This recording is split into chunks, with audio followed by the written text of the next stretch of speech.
Well, we might as well get started. If people join and we get a quorum, that would be great, but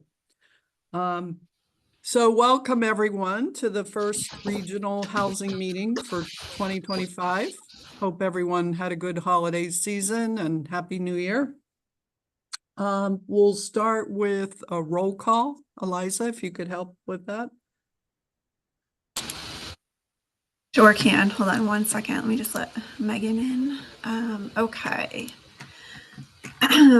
From Chester, we have Pat Bands and Bonnie Bennett. Clinton, I didn't see Abby.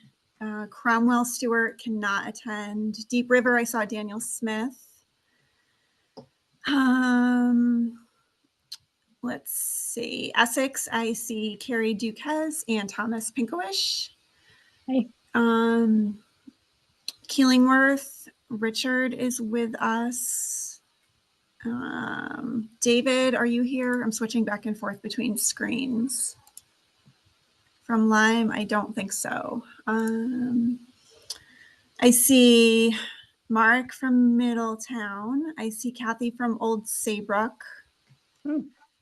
And I think that is it for members. Oh, I see David Lam is entering the meeting right now. Ooh, we hit quorum then. Did we? Well, Chester, Essex, Deep River, Clinton, Old Lyme, Middletown, Killingworth, Old Saybrook, and Lyme. I don't have Clinton and I don't have Old Lyme. Michael is here as a friend. Oh, I counted Michael. Michael, what do you think? Can we count you? Let's see.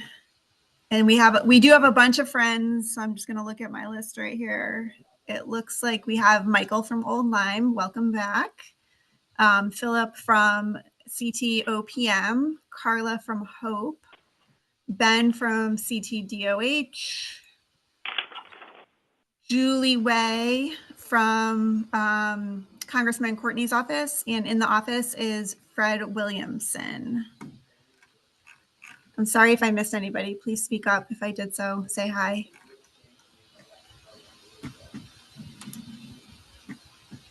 All I see right. you, David Lam. I got you. All right, we'll get started then. The first or second item on the agenda, the approval of minutes. I guess we're gonna have to kick that down the road one more month, right? So, all right. So the next agenda item, priority survey results.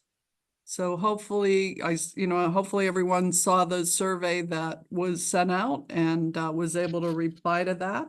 And Megan or Eliza, who's gonna talk about that? I can, let's see if I can share the screen. So we got 12 responses to the survey, which is pretty good, and some pretty clear priorities that we can talk about. We have some follow-up questions once I get them up on the slide.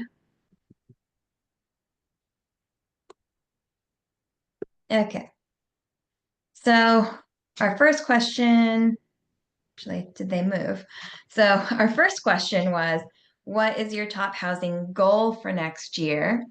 And the options were creating a vision for where your town will provide housing, updating your zoning regulations to allow for more housing, building a fund to support the construction or development of affordable housing, identifying sites for housing development, marketing development for high priority sites, or other. We had a few others,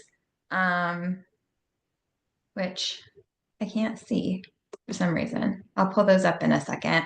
But a lot of you said updating zoning regulations to allow for more housing, which is in line with our toolkit items that we might get back to. But our next question, because we first wanted to understand what it was that everyone was trying to do, we're all talking about creating more affordable housing, and sometimes that turns into 50 different things, and it's hard to focus on what it is that we want. So we want to understand what it is that the towns want to do and how it is that we can best support. So the other question was, how can the committee help you achieve your goals?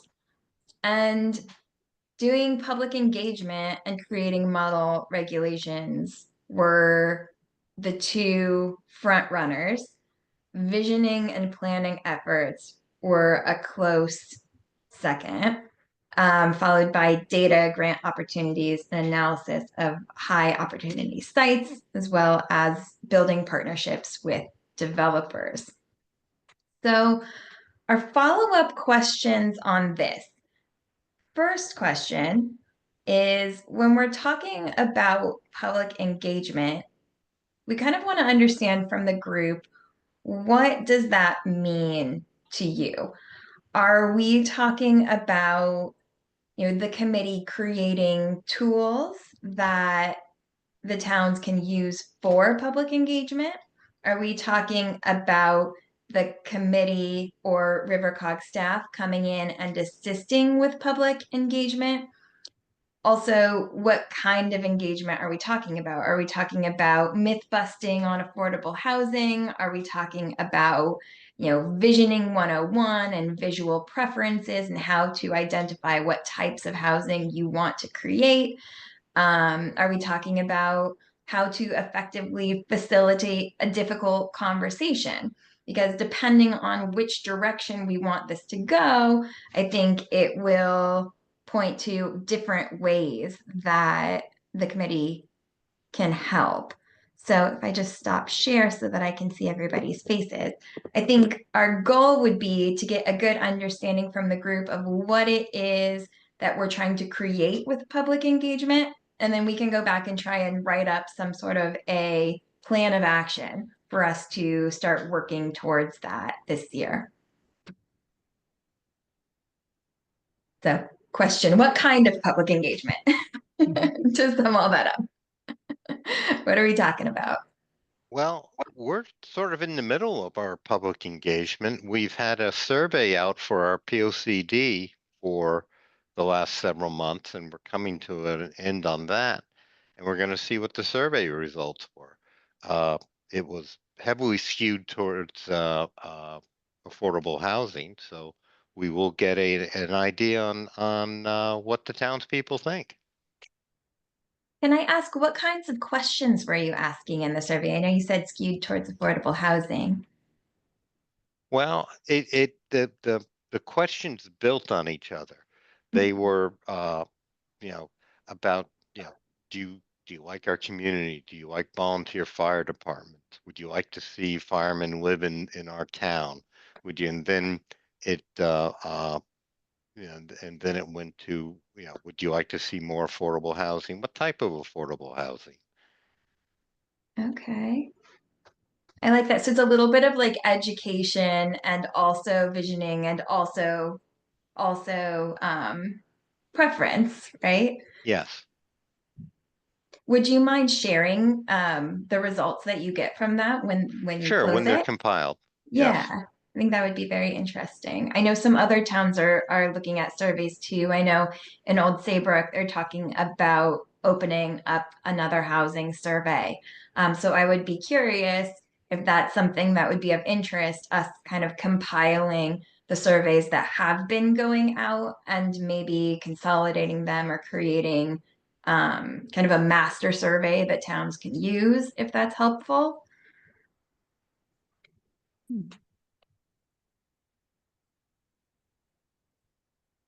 Anything else?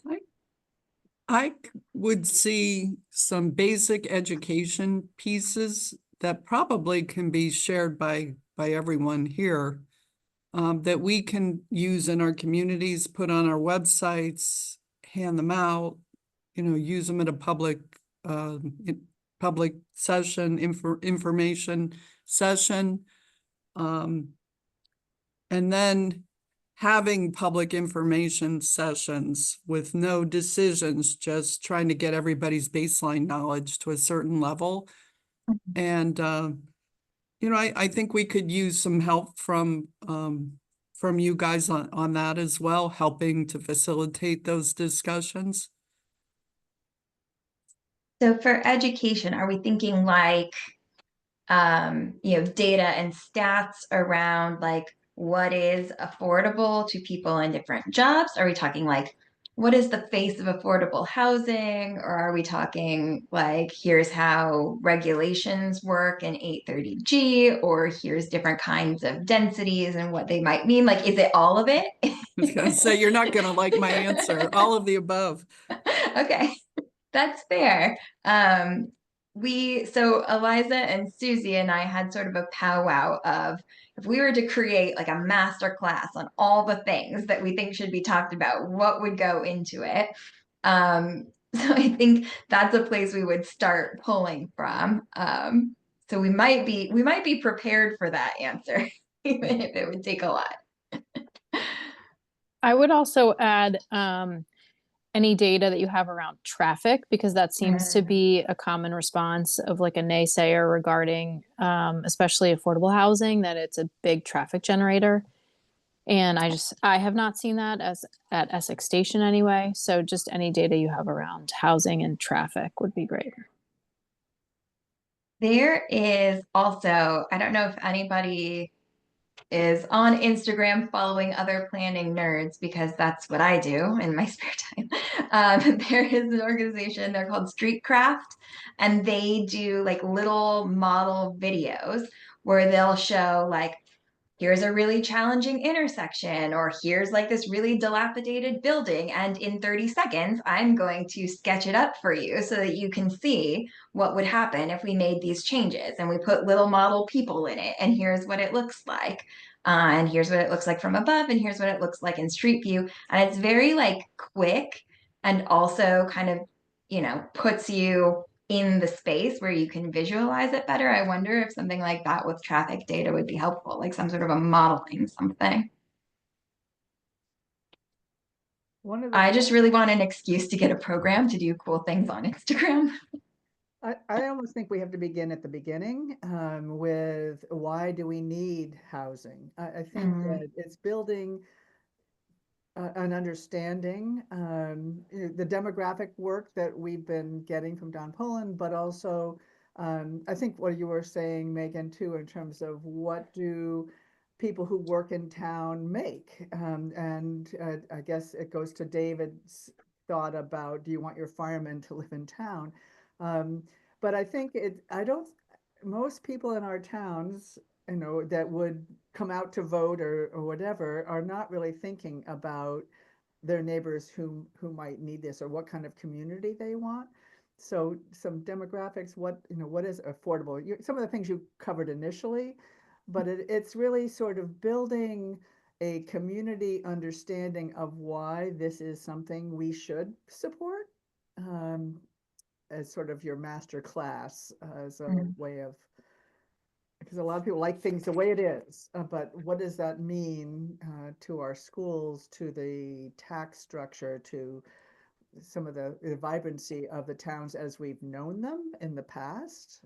These were towns which had shipbuilding and had factories, and that's why they have these communities to begin with. So that, I think it starts really from the get-go of what does this mean?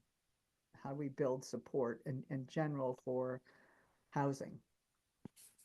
Bonnie, how do you envision that? Like, when you're saying a class, are you talking about like a community workshop, or what are you picturing? That's a good question.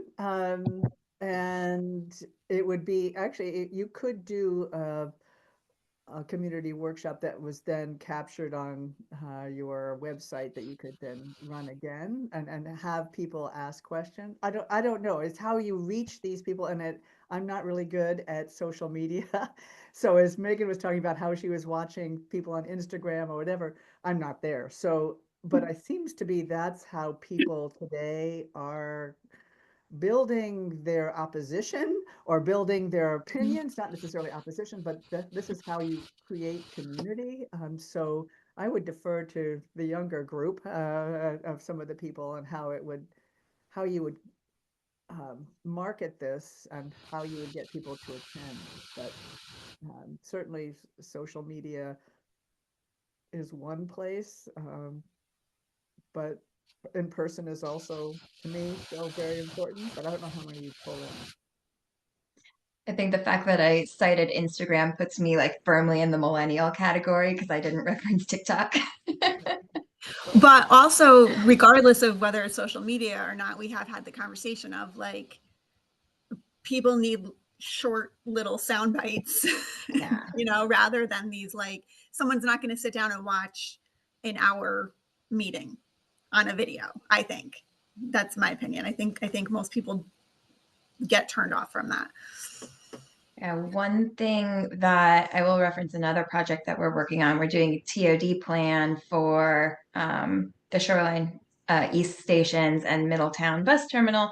And we had 2 in-person meetings, one in Middletown and one in Old Saybrook for the Shoreline. And between all 4 towns, we had about 20 people total show up to the in-person workshops. And we pretty heavily publicized those. So for the second go around of public engagement, we're talking about instead doing on-demand comment modules where we do like 3-minute video clips and give people specific things to comment on, plus like an open, if you want more information, read this, or, provide open-ended comment, but a way to try and catch people where they are, which is something that we could also think about doing. And it doesn't have to be all or nothing either. We could try multi-pronged approach where we create some modules, maybe we also plan some workshops, and maybe we also put together some materials that we can give to towns to be able to use on their own as well when they're at meetings. Maybe it's all 3.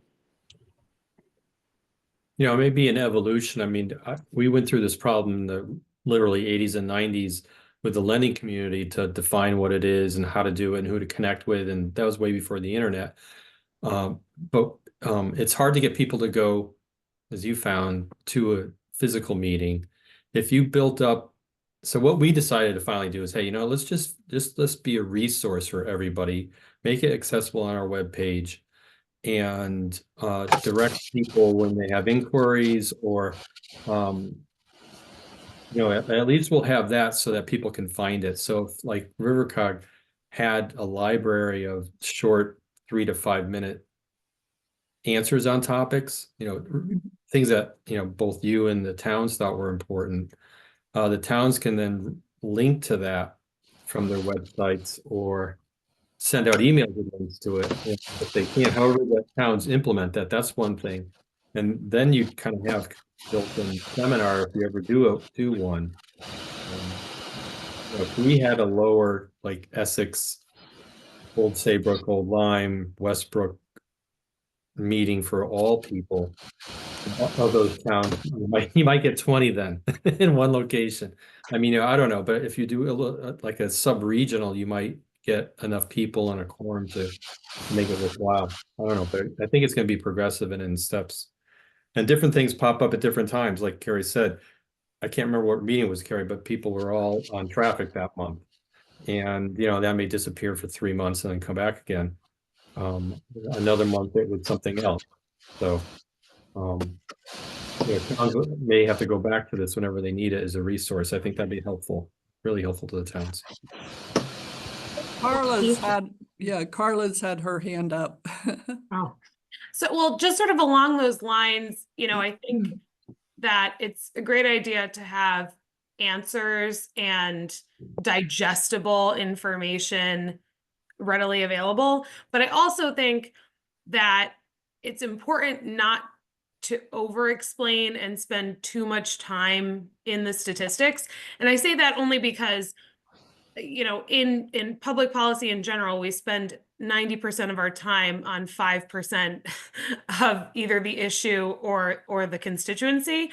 And the reality is that I've sat in site plan approval meetings when they've had a traffic engineer explaining the modeling, everything to do with how they calculate the road capacity, and the folks in front of them don't believe it. They just say, oh, well, that's not my of how traffic works. And I see with my own eyes what's happening. And so I reject that.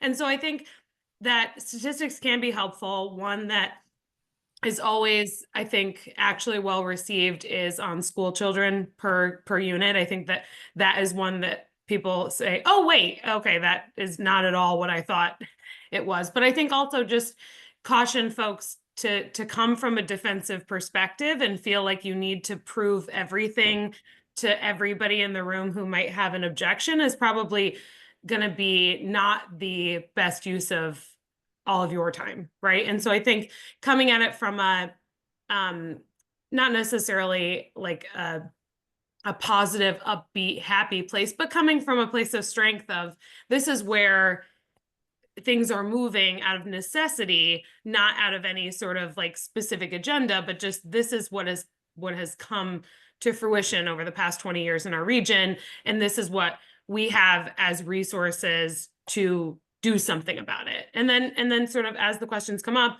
of course, it's great to have those responses and have sort of snippets to help people better understand the problem.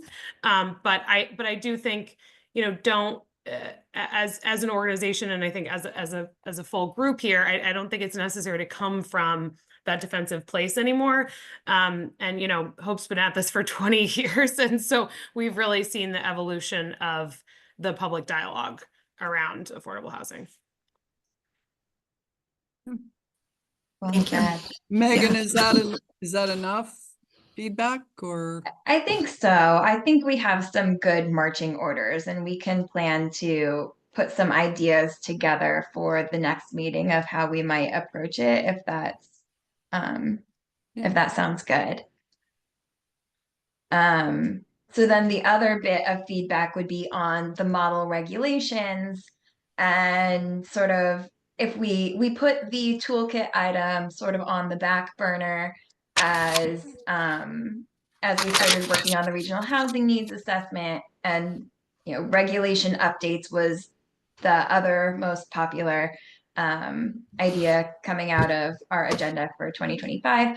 So another open question is, do we want to go back to the previous format of tackling one sort of regulation change at a time? Do we want to talk more broadly about how to sort of do a audit of your regulations, or like how to target different areas? Do we want to keep using the 830J plans as our focus and getting those updates done as far as model regulations? Where are we headed with that? Because we'll kind of try and probably 1-2 punch the public engagement and the model regs over the next year.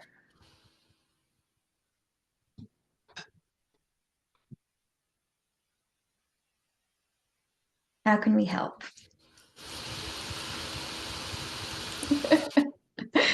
One thought, we've just had some discussions with Ben Lovejoy too, in terms of, are there best practices for affordable housing regs? To me, that would be helpful. We had this conversation, and so it's not original for me, but just the thought of passing that on, I think that would be, and then from that, we can maybe delve into the specifics of those regs, topic by topic, but it'd be nice to have this overview, and then we could see of those best practices of regs, what reg we might want to drill down into.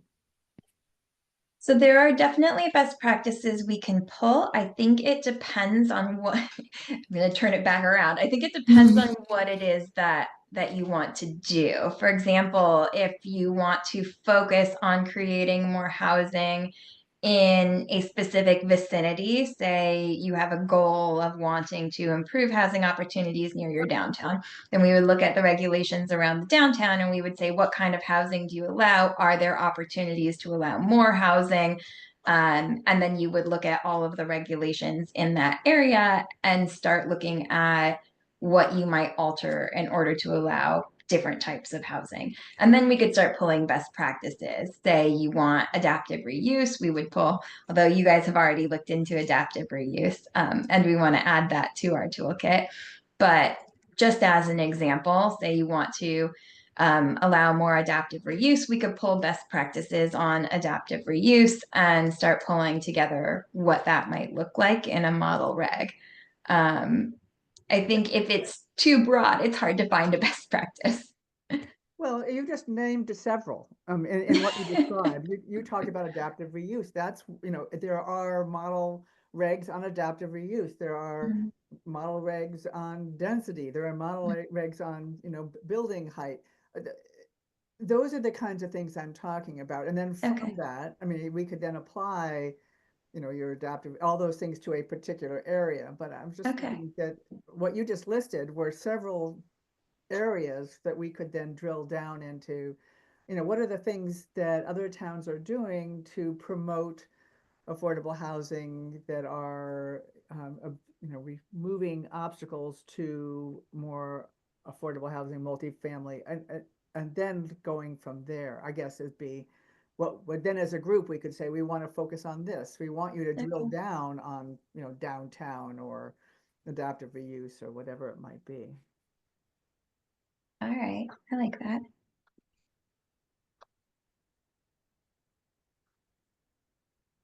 Merrick, you look like you're dying to say something. It looks like Philip has his hand up.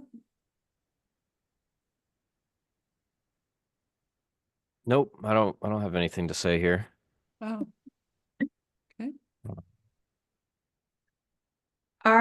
We can also go the route of if there's anything that towns specifically are looking into, you can pass that our way and we can also, do ad hoc pulling together best practices for towns when they're looking to update a regulation. Or, if there's something specific that comes up, you can send it our way and we can figure out which type of regulation and pull together a couple of best practices ideas. And then we can bank that in a library for other towns to use as well. And just start to create like a universe of things that people are trying and have been done. I think for Essex, it would be helpful to have you present to the Planning and Zoning Commission, just so that they're hearing from someone else besides me and John Guskowski. And we're also updating our plan of conservation and development, and we're having monthly meetings based around the 5 general principles that we're focusing on. And so one of those is housing.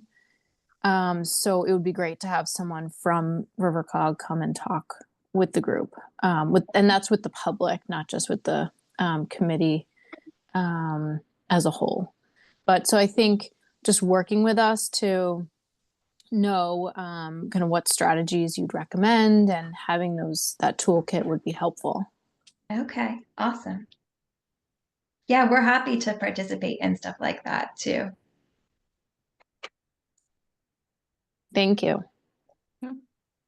Thank you for inviting us. Other feedback for Megan?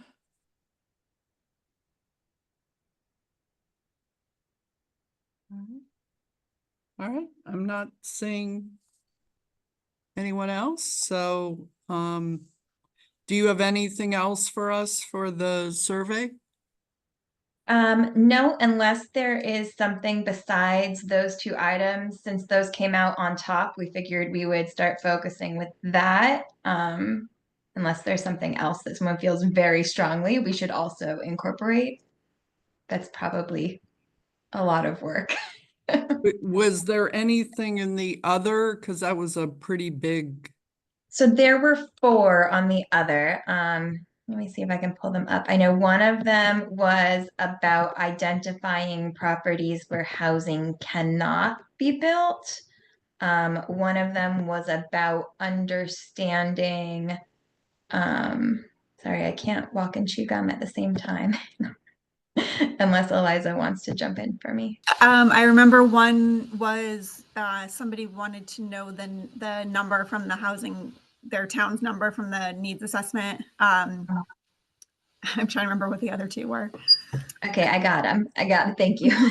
You stalled just long enough for me. There you go. So, okay, create. Oh, wait, I lied. I'm sorry, I didn't. It was, shoot. I We don't know just why- talked about this. We did, and I don't know why SurveyMonkey, I put it on a dashboard, and now it won't let me go back to all of the responses, and I don't work well under pressure. All right. You know what? Don't worry.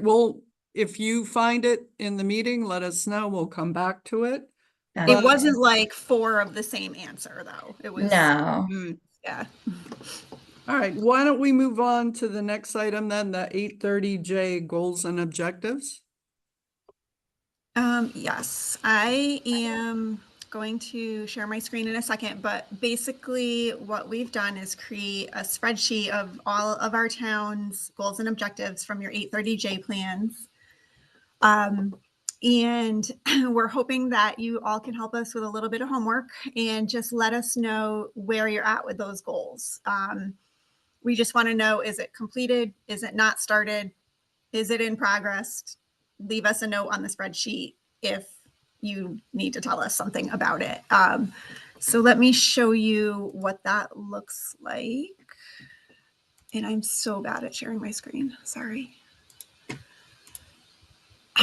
Okay, so this is the compiled region. So I have every town. I've basically listed out like every objective. So you'll see there are some towns that have some objectives and some that don't. And then Chester was so kind to help us out and do theirs already and let us show them as an example. So you'll see that Pat and Bonnie took a look at this and just let us know where they were at with some of their items already. And what I thought was really cool about Chester was that you had one item that wasn't on in your plan, but that was in somebody else's plan that you had done. So that was kind of neat. So with that said, I'm going to send each of you your own town's spreadsheet. If you could just send that back or, pass that along to somebody else that might want to work on it, get some help, get some friends. I don't know. I would love to have that back by our February meeting. I know that might be kind of a tall order, but hopefully we can do that. And then, we really do want to take a look at who had common objectives, where people need help. If you want to leave a note like, hey, we haven't started this, but this is something we really want to do and we need a little push, that's something we would like to know. So just let us know where you are with those. Yeah, Thanks. I will tag on to that the 830J plan updates, if you did them with Rivercog, will be coming due quite soon. I know we've been talking about that with the housing needs assessment. But we adopted those in 2022, which means they'll be due in 2027. If we want to take about a year to have time to do the process, we'll probably be starting at the end of 2025. And we're trying to get ahead of understanding, what our goals and objectives were at the time we did those plans, how far we've come towards the process, and then we can use that as sort of an evaluation going into the updates. And, if there's it was our first time doing the housing planning. So if there's some buyer's remorse on some of those goals and objectives, I think we just reevaluate what it was we were trying to do. And if there's something else that you would like to do instead, or that you wished you had thought of at the time, we can, find a way to reshape the goals and make progress towards a new goal instead. And that would just be something that we would evaluate in the plan, just showing evidence that it's not because we didn't want to do this, it's because we didn't know what we know now, and now we're doing this other thing instead, and it's better. Anyway. I think it'll be helpful for everyone to see what the other towns had for their goals. That way we can evaluate, well, that would be a good thing for us, or it isn't a good thing for us. So, yeah. All right. Any questions on that from anybody? It looks like Ben's got something he wants to say.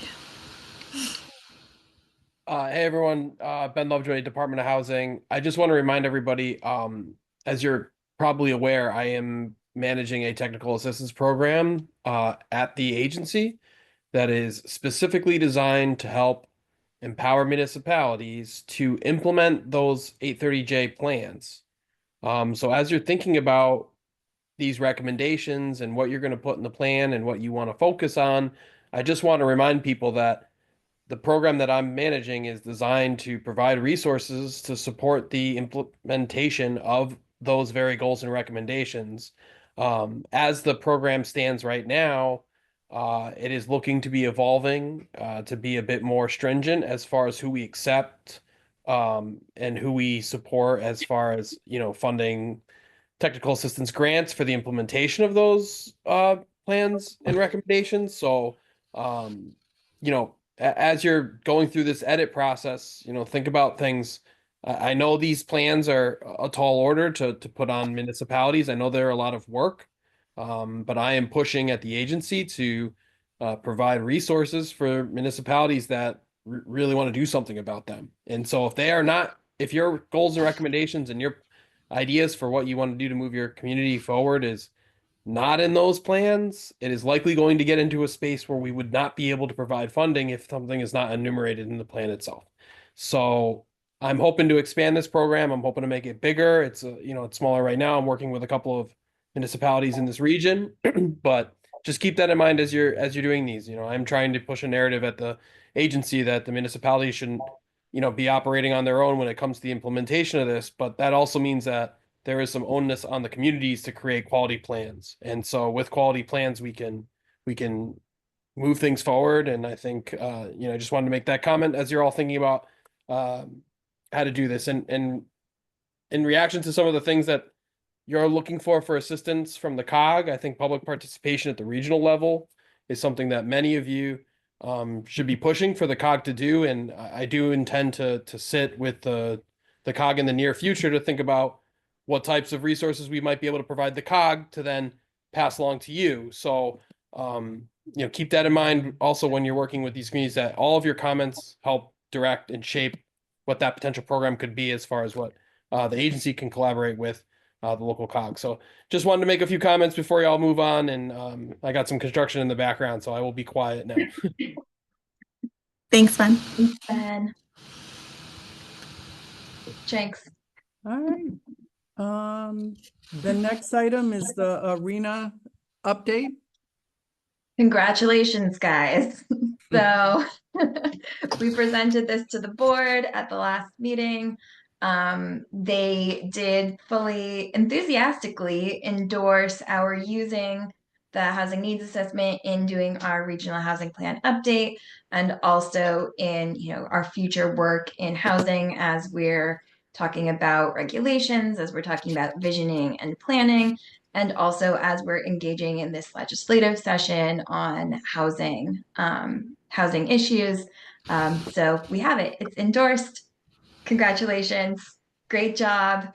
And we will be starting to plug in new numbers for it once we start our regional housing plan update. We'll pull the latest census data and plug it in. We are also currently putting together a report that summarizes all of the work that went into it, as well as a technical appendices that walks through all of the behind the scenes machinations that Kevin worked on for our Excel spreadsheet tool. I'm sorry, it's Google Sheets. Our Google Sheets tool, very different. So we will have that available as well. One thing that we had been talking about is how we might want to talk with the towns about this process and how it incorporates, if it does, into our public education process. And I think that is an open question to this group. Hmm.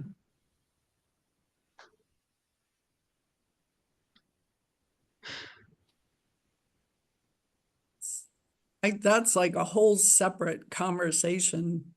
You know, Yeah. when you start drilling it down, I mean, there's so much education and baseload stuff to set with, with our residents that I don't see getting into that right away.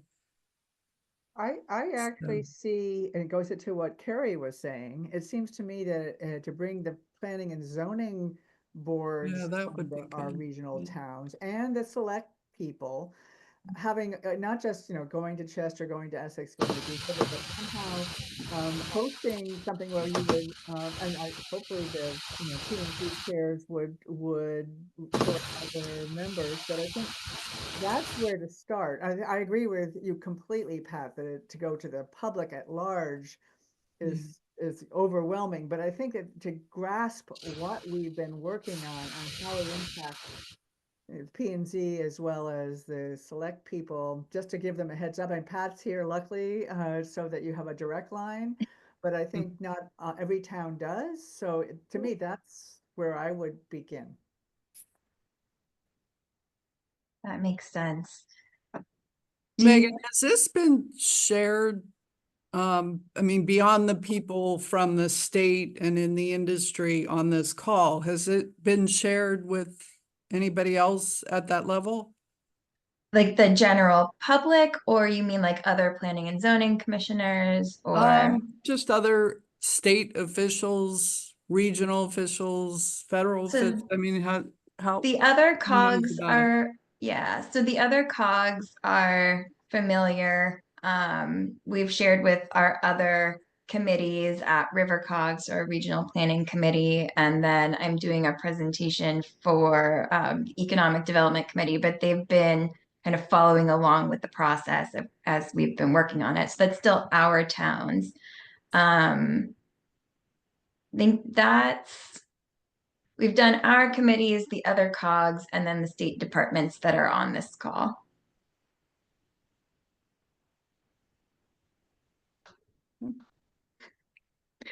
Who else should we talk to? No, I'm just didn't know. Happy to hear that actually, who you've shared it with. Yeah, there's a lot of interest from the other cogs because they're all working on housing stuff as well. They're actually quite impressed that all of our towns have managed to come to an agreement on something. So I love to stick a feather in River Cog's cap for that. We tell everyone we have the best cog. I think we prove it pretty much every day. But in any case, I think it goes back to our conversation on public engagement. I will say, I know we have a couple of people on here that also go to the RPC meetings, and I gave an abridged version of the presentation that I gave to the COG board at the RPC. And I think the way we have to talk about it, it either has to be all or it has to be nothing. I don't think an abridged version works because I think over the last year, we have very meticulously put together the process and the story and the how did we get to the point that we got to, where by the time you get to the end, you're like, of course, this makes sense. And if you just take snippets of it, it makes it seem like we didn't do our homework. And it adds to so many open-ended questions of why didn't you do this or why didn't you do that? Not that that's exactly what happened. We really only had one major question about student population, and otherwise it was generally well received at the RPC. But I think it goes back to our conversation about all of the extraneous information and public education and sort of level setting before we can have a discussion about this, about what were the goals in the regional housing plan? What are the troubling demographic trends? Why is it important for us to plan for a 1% population growth versus what we're seeing as a population decline, and all of these different pieces that we analyzed over the course of the year? And I don't I think what we're as staff sort of grappling with is how do you have that conversation with people who have not been as invested as this group has been and all of the ins and outs of the conversation, and how do you make that digestible and not scare people away? I don't have the answer.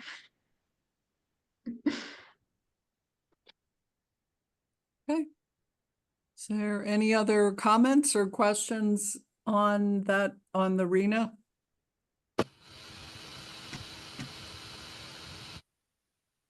I'm not seeing any.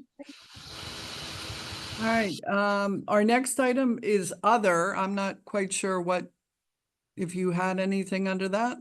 I have something that I'd like to just mention. And Megan, I'm sorry we didn't talk about this earlier, but I just wanted to let everyone know that as in previous years, RiverCog is tracking proposed bills through the legislative session. Susie and I take a look at every day. And right now we're looking at over 60 housing bills plus other pertinent bills. So I'm going to put into the chat a link to this. Oh, I don't know if this is going to work. If not, I can email this out.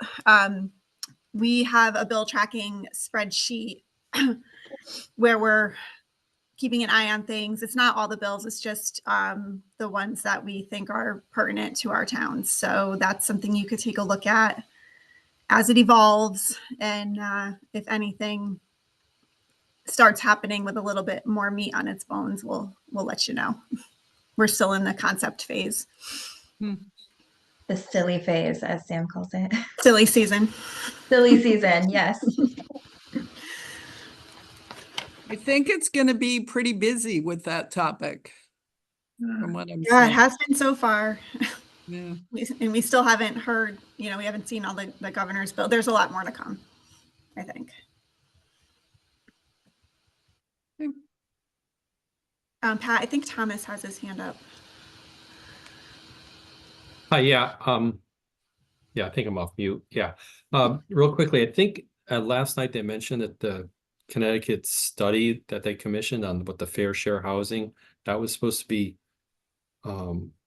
published on the website this week. Did I get that right last night? Yes. And I thought that would be of importance to this group, to see what that first, I guess, draft, so to speak. Yeah, go ahead. It's not up yet. I see Philip. Yeah. We are just getting it finalized from our team, and so you can sometime tomorrow it will be posted. Is there a link we can get to? Yeah, I can drop a link to the site. I think you gave it last night too, but this group would certainly impact. So yeah, I will drop it in the chat. Thanks. What is it specifically, again, that about fair share that will be on there? Yeah, so at this point, it is just a summary of the regional housing needs. The team will be in town this week to solicit more direction from the legislature about the allocations, but those have not been determined yet. So in our parlance, as we've been talking about ours, it would be the determination step, not the allocation step.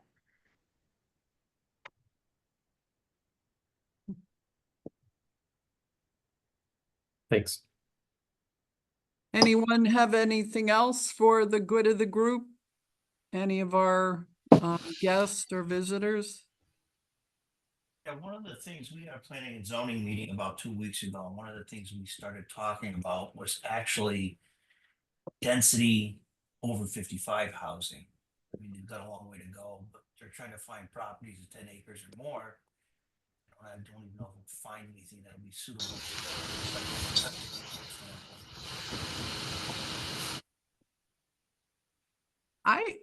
I heard a lot of feedback on that. Are others having trouble hearing? Yes. I heard 55 and older density, and then it sort of trailed off. 10-acre parcel. Can you try that again? State that again. So Oh, now we're muted. How's that? Is that any better? That is better for me. Okay, yes, Others? so planning and zoning had a meeting last week or 2 weeks ago, and we're looking at some density type housing, but we have to rewrite some of the regs and see if we can do it.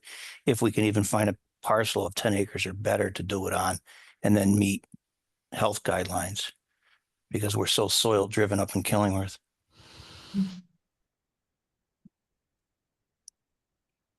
And is that definitely, you're definitely looking to do 55 and over, or just any kind of density at this point? Well, that was the discussion at first, because that seems to be the biggest outcry is from the seniors in town, downsizing and not having a place that's affordable to go to.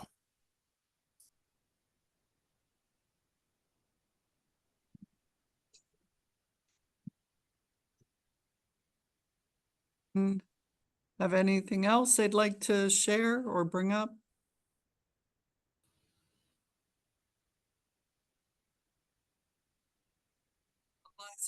You have anything else, or anyone else from Rivercog?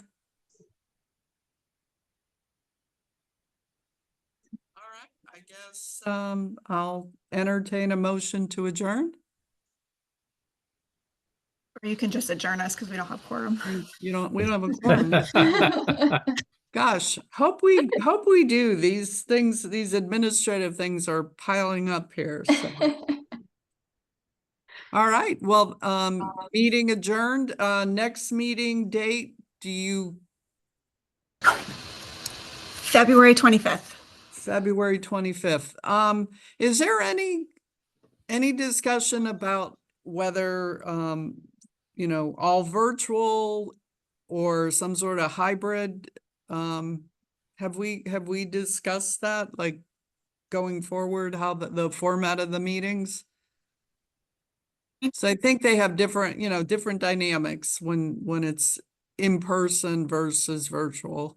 Yeah, Megan and I had discussed doing, and we do this at our COG meetings, quarterly in persons. Okay. I don't know, and that's kind of what we did last year.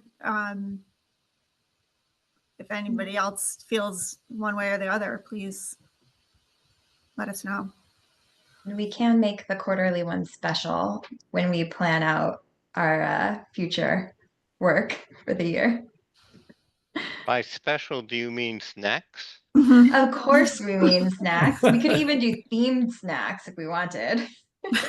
I'm bummed we never got Wait a minute. cookies. The Christmas cookies.